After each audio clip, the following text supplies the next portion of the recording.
bless your family. All parts people. It is indeed your Mr. Sanders. I want to encourage somebody on today to let it go. Let it go. Forgive, release it, and let it go. Only time you should be looking back at your past is to see how far you come. You hear what I just said? Not living in the past. You got folks that they can't get out of 1987. They can't get out of 2001. They still living in that 12-year-old hurt, and that 15-year-old hurt, and that 27-year-old hurt. It's time to let it go. I hate to try to rush your healing, and by no means can I do that. But what I'm encouraging you to do is learn how to free yourself of that so you can fully live. Because as long as you are holding on to hurt, holding on to pain, holding on to trauma, being easily triggered, you ain't free. And you're not living, you're existing. Because to live is to dwell, to be happy. And remember, the word live and love is interchangeable.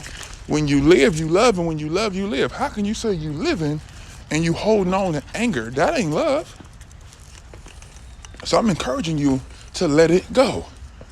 Folks mad about something that happened 30 years ago. 30-year-old grudges. I ain't never letting it go. I ain't never forgiving. I ain't getting over it.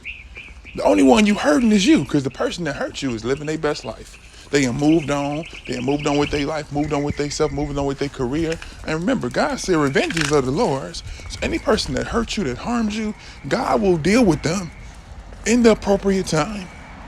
It ain't for you to try to seek revenge or not be upset. And also know too, sometimes we're letting it go. Some of us is like, well, I'll forgive once they ask for forgiveness. You may be waiting.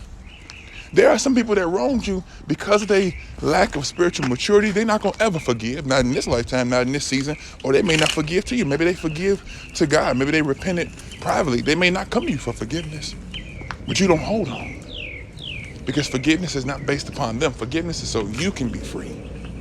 Because again, when you look at most people who hold grudges, when you look at the condition of their life, they struggling.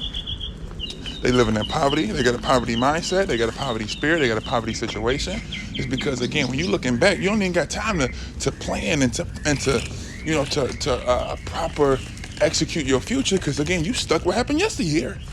But when you finally let that go, when you finally move forward, you're able to actually, think clearly and remove things out of your mind, remove things out of your head that's taking up space for free, and actually put ideas there that can actually benefit you, your family, your community, and yourself.